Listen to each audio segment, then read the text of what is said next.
Fala galera, belezinha? Tudo tranquilo? Seguinte, a aula de hoje é muito importante, sério, sem brincadeira, presta atenção. Grécia, período arcaico e Esparta. Fica ligado, questões fundamentais para nós que queremos entender o mundo contemporâneo e além disso arrebentar no vestibular são tratadas hoje. Falando nisso, no final da aula tem uma questão do Enem. Vamos lá, se concentra, vamos ver. Na aula de Grécia 1, nós já falamos da civilização creto-micênica, lembra dela? Se você não viu a aula, clica aqui, e assiste Grécia 1, para depois ver Grécia 2, que é esse vídeo. Se você preferir, assiste esse aqui até o final e deixa aquela lá pausada, enquanto isso. Nós vimos que os gênos se sedentarizaram e passaram a construir povoados, que vamos chamar de comunidades independentes. Essas comunidades cresceram e se tornaram cidades-estado. Ou se você preferir, polis. Então sempre que eu disser polis, vamos falar de cidades-estado. Se a gente der uma olhada nessa linha do tempo, olha só, vai ver que isso aconteceu nesse período aqui, o período homérico, na transição do homérico para o período arcaico. Agora a gente vai estudar a evolução dessas polis no período arcaico. Cara, cada comunidade se torna uma polis. Mas não tem uma regra, quer dizer, como as coisas vão acontecendo meio que ao acaso, claro que uma polis pode ser resultado da união de várias comunidades, sem dúvida.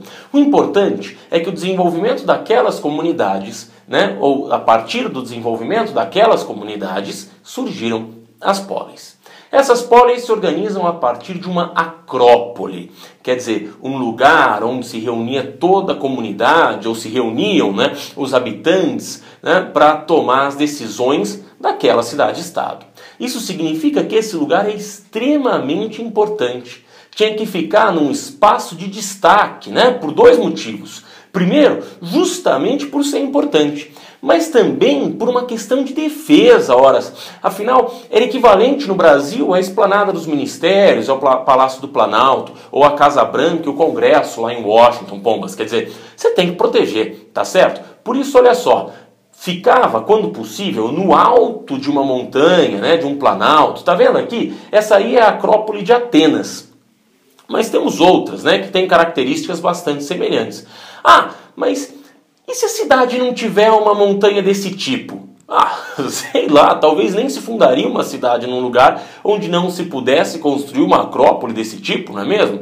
Quer dizer, o importante é que a gente tem, a maior parte das cidades, tem uma acrópole com uma estrutura bastante semelhante a essa.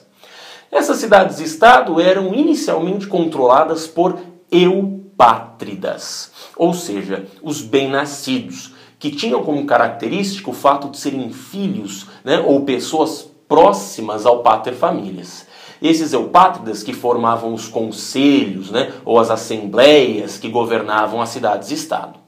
Acontece que aos poucos a economia vai se tornando mais complexa. Quer dizer, para além da agricultura, as cidades vão se tornando centros comerciais. O comércio marítimo cresce e com eles cresce também o poder dos comerciantes, dos artesãos, que aos poucos vão buscando conquistar ou encontrar o seu espaço na política. Enquanto a sociedade se torna mais complexa e a economia se torna mais complexa, as cidades gregas vão ficando saturadas, quer dizer, muita gente para se alimentar e trabalhar numa região de solo tão pobre. O que nós vamos fazer? Simples, colonizar.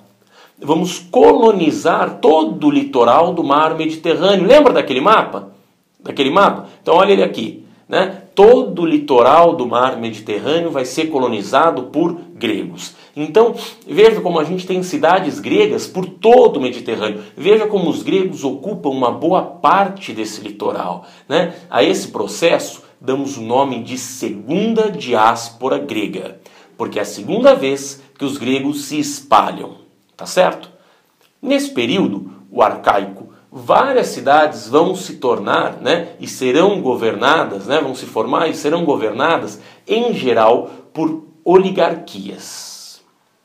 Lembra aquele grupo de proprietários de terra, os eupátridas, que vão então compor um governo que chamamos de governo oligárquico. Por que é oligárquico? Porque ele é exercido por poucas pessoas.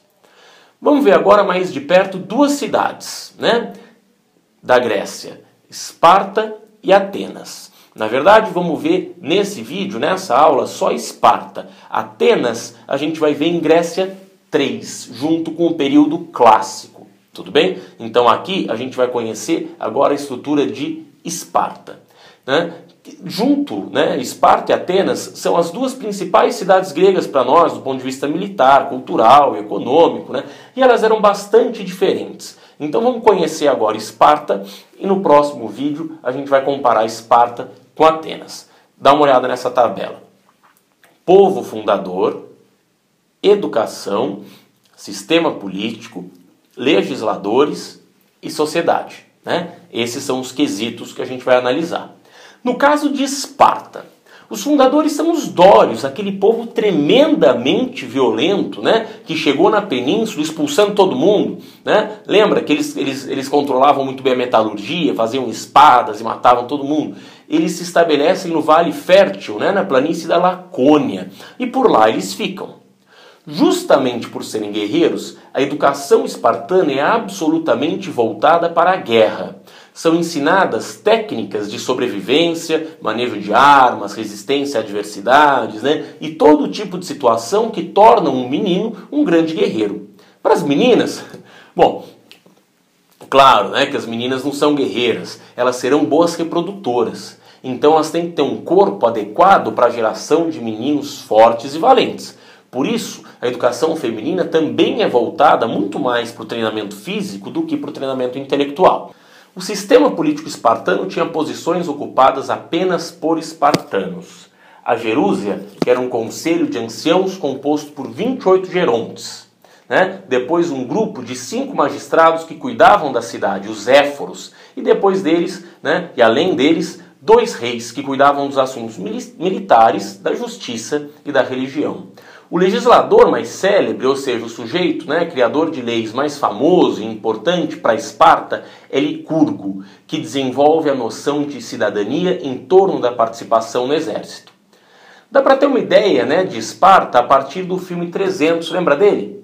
Claro que o filme não é totalmente verdadeiro do ponto de vista da história, mas no que diz respeito à educação, não tem grandes erros, tá? Então vale a pena dar uma olhada nele. A sociedade. A sociedade de Esparta é composta por 3 camadas: espartanos, periecos e ilotas. Veja a pirâmide social. Os espartanos são os dórios, efetivamente, né? Então eles são apenas os dórios que podem ocupar cargos políticos, né? Eles também são guerreiros e compõem o exército. Presta atenção, não é porque nasceu em Esparta que é espartano. Só é espartano se é dório. Né? E aí, como dório, você participa da política e você, né, tem seus direitos junto à cidade e você compõe o exército. Abaixo deles temos os periecos, que são comerciantes e artesãos, que pagam impostos, participam do exército, mas não participam da política. E na parte mais de baixo, né, na parte mais baixa da sociedade, temos os ilotas, que são os servos do Estado, ou seja, são os servos da cidade, e não têm direitos políticos e nem participam do exército. Eles apenas trabalham na manutenção da cidade, produzindo os recursos necessários. Repare que apenas os dórios são considerados cidadãos verdadeiramente, uma vez que apenas eles são dotados de direitos políticos. Enquanto a maioria da população, né, ilotas e periecos, não pode participar da política, né, é por isso que a gente diz que eles não são cidadãos, né, e por isso não é considerada cidadã a maior parte da população na Antiguidade Clássica. Em Atenas a gente vai ver o mesmo processo. Atenas tem a democracia, mas é uma democracia restrita a homens nascidos em Atenas, filhos de pais e mães atenienses, escravos, mulheres, crianças, não são cidadãos, né? Então, cidadania, na antiguidade, está muito ligada a quem participa da política. Tudo bem? Vamos dar uma olhada nessa questão aqui do Enem, que discute justamente essa questão. Vamos lá. Olha só, texto 1. Olhamos o homem alheio às atividades públicas não como alguém que cuida apenas de seus próprios interesses, mas como um inútil. Nós, cidadãos atenienses, decidimos as questões públicas por nós mesmos na crença de que não é o debate que é empecilho à ação, e sim o fato de não se estar esclarecido pelo debate antes de chegar a hora da ação. É um texto do Tucídides, da história da Guerra do Peloponeso. O texto 2 traz para a gente a seguinte ideia. Um cidadão integral pode ser definido por nada mais nada menos que pelo direito de administrar justiça e exercer funções públicas. Algumas destas, todavia, são limitadas quanto ao tempo de exercício, de tal modo que não podem de forma alguma ser exercidas duas vezes pela mesma pessoa, ou somente podem sê-lo depois de certos intervalos e tempos pré-fixados. Está aí o Aristóteles falando de política, Comparando os textos 1 e 2, tanto para Tucídides quanto para Aristóteles, a cidadania era definida pelo: alternativa A, prestígio social; alternativa B, pelo acúmulo de riqueza; alternativa C, pela participação política; alternativa D, local de nascimento; ou alternativa E, grupo de parentesco. Olha só, questão do Enem com 2 textos para você analisar. Observe que tanto Tucídides quanto Aristóteles pensam a cidadania como uma noção ligada à participação política. Está vendo lá? Debate e decisão em Tucídides, ou direito de administrar funções públicas em Aristóteles. Está vendo ali? Ficou fácil, não ficou? Cara, seguinte, se inscreve e curte a página do canal no Facebook. Além disso, se mobiliza, me pede uma aula. Vejo no próximo vídeo. Abraço, até mais.